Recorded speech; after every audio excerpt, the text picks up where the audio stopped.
फर अंग्रेजी बोलचाल सीखना चाहते हो तो उसके लिए आपको अंग्रेजी मूवीज़ देखनी है, सुन सुन के अंग्रेजी डेवलप करनी है। जितना आप अच्छे लिसनर बनेंगे उतने आप अच्छे स्पीकर बनेंगे। तो इसके लिए जो मैं 3D कार्टून्स आज आपको दे रहा हूँ वो है आइस एज कॉन्टिनेंटल ड्रिफ्ट, और इसके पहले कुछ वीडियोस हमने कर चुके हैं और आज इसका तीसरा चौथा वीडियो है। अगर आप स्टेप बाय स्टेप देखना चाहते हैं तो इसकी प्ले लिस्ट यहाँ मौजूद है, यहाँ से जाके देखिए और आपको स्टेप बाय स्टेप गाइडलाइन मिलेगी। तो चलें हम स्टार्ट करते हैं और आगे देखते हैं क्या हुआ है।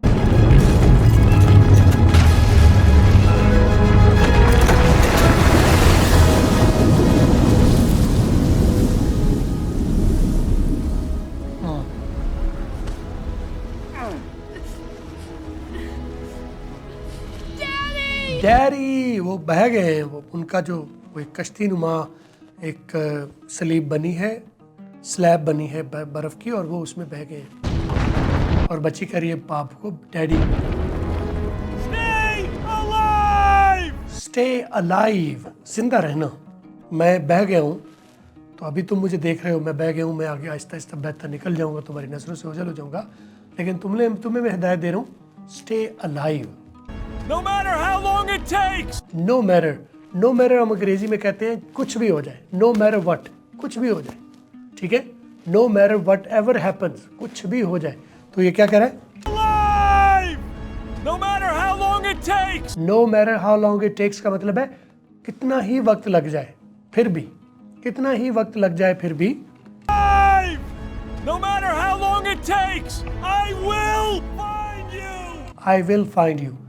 तो ये अभी बहता जा रहा है समंदर में, तो फिर हद नहीं है, कोई बहते बहते बहते पता नहीं कहाँ निकल जाएगा। लेकिन no matter how long it takes, कितना ही वक्त लग जाए, आई विल फाइंड यू, मैं आखिरकार तुम्हें ढूंढ लूँगा। Takes. I will find you. Mom, this is all my fault. माँ को कह रही है mom this is all my fault. Mom अम्मी अम्मा, this is all my fault, ये सारा मेरा कसूर है। This is all my fault, रोते हुए कह रही है ये मेरे अब्बा जी जो बह गए हैं, this is all my fault. Mom, this is all my fault.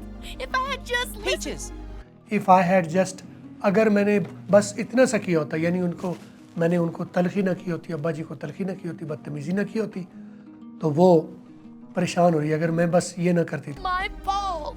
If I had just listened. Peaches, this is not your fault, okay? फीचिस, बच्ची का नाम रखा हुआ है फीचिस। This is not your fault, ये तुम्हारा कोई कसूर नहीं है, इसमें तुम्हारा कोई कसूर नहीं है। This is not your fault, okay? Okay okay, okay नहीं कहना, ओके। और इसके लिए पंजाबी का करीब तरीन लफ्ज़ है ओके। ओके पंजाबी में कहते हैं ना ए कम ओके, ओके ये आपने बोलना है ऐसे। It's not your fault, okay? What if I never see him again? What if, अगर ऐसा हुआ तो आई नेवर सी हिम अगेन, कि मैं उसे दोबारा कभी नहीं देख पाऊँ।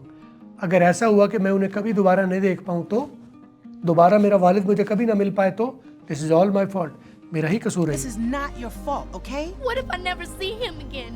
And the last thing we did was fight. Hey, and the last thing we did was fight, और जो आखिरी काम हमने किया वो फाइट की। What if I never see him again, अगर वो दोबारा मैं उन्हें कभी मिल ना पाई, तो the last thing we did was fight, और आखिरी हमने जो काम किया बिछड़ने से पहले वो लड़ाई थी। मैं कभी अपने आप को माफ़ नहीं करूँगी कि मेरा बाप मुझसे बिछड़ गया और बिछड़ते वक्त मैंने माँ से लड़ाई की। Peaches, this is not your fault, okay? What if I never see him again? And the last thing we did was fight. Hey, your father is the toughest, most stubborn mammoth I've ever met. हे अच्छा सुनो, हे मुखातिब करने का तरीका, hey hello hi. Your father your father, your father, your father, your father कह सकते हैं दोनों तरह से। योर फादर भी कह सकते हैं, योर फादर भी कह सकते हैं, योर फादर भी कह सकते हैं। is the toughest, most stubborn mammoth I've ever met. Is the most toughest, सख्त तरीन आदमी है। द मोस्ट स्टबर्न, जिद्दी आदमी है। Your father is the most toughest, most stubborn man I have ever met.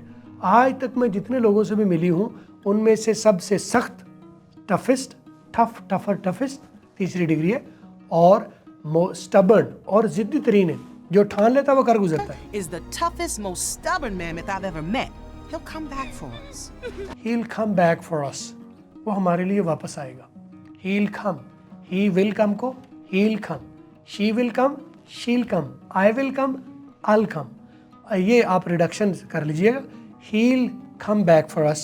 वो हमारे लिए वापस आएगा। stubborn mammoth I've ever met. He'll come back for us. That's a promise. That's a promise.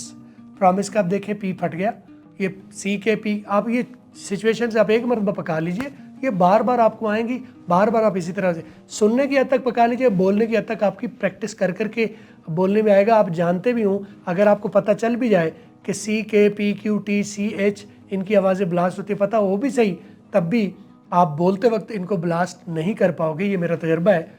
तो कब आपकी ज़ुबान पर आना शुरू हो जाएगा? सुनने की प्रैक्टिस बार बार करके। तो सुनने की ट्रेनिंग मैं देता हूँ, सुनने की ही प्रैक्टिस। उधर वो अपना चारा जोइज कर रहे हैं, वो ज़ाहिर है जो बर्फानी तोता है वो बहता भी जा रहा है, और वो जिस तरफ बहता जा रहा है उससे वापस उससे तराने की वापस कोशिश कर रहे हैं। Help me turn this thing around! Help me turn this thing around. Come on, आओ, इधर आओ, ध्यान करो। Come on कहते हैं, इधर आओ, ध्यान करो। Come on! Help me turn this thing around! Help me, मेरी मदद करो। Turn this thing around, इस चीज़ को घुमाने में। मेरी मदद करो इस चीज़ को वापस घुमाने में। ये इधर जा रही ना, इसे वापस लाने के लिए help me turn this thing around, इस चीज़ को वापस मोड़ने में मेरी मदद करो। Come on! Help me turn this thing around! अच्छा, help me turn this thing around, ये क्या बन गया? ये स्ट्रक्चर बन गया। हेल्प मी, उसके बाद वर्ब जो है वो लगा देना है। हेल्प मी डू दैट, मुझे ये करने में मेरी मदद करो। हेल्प मी राइट दैट, मुझे लिखने में मेरी मदद करो। हेल्प मी कुक दिस, ये पकाने में मेरी मदद करो। हेल्प मी स्लीप, मुझे सोने में मदद करो। हेल्प मी रीड, मुझे पढ़ने में मदद करो। हेल्प मी रिलैक्स, मुझे रिलैक्स होने में मेरी मदद करो। हेल्प मी आगे वर्ब की पहली फॉर्म आप कर लो, तो ये कि इसमें मेरी मदद करो। Help me turn this thing around. Come on! Help me turn this thing around! ये भी अपना छड़ी से लगा।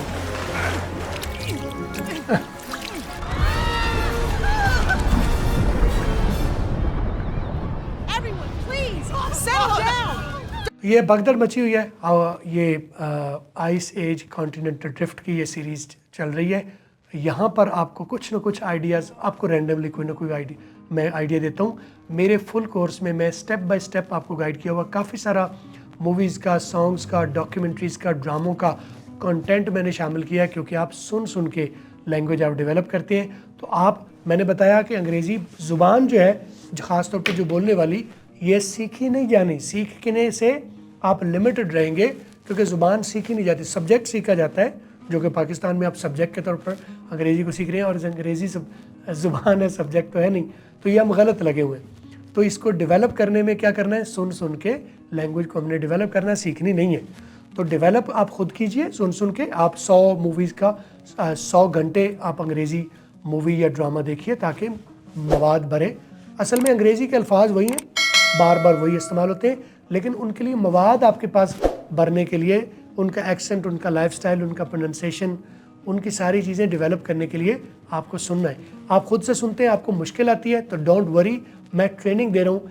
0302692424 पर व्हाट्सएप कर लीजिए, और मैं आपको लाइव क्लास दे दूंगा, या इस वीडियो का, इसका कोर्स का लिंक यहाँ व्हाट्सएप, अगर आप यूट्यूब पर देख रहे हैं तो लिंक यहाँ मौजूद है बायो में, आप टिकटॉक पर बायो में देख लीजिएगा, लिंक मौजूद है www.theskillsets.com, और वहाँ पर फर इंग्लिश कोर्स मैंने बना दिया है। बहुत ज़्यादा मटेरियल उसमें डाला है।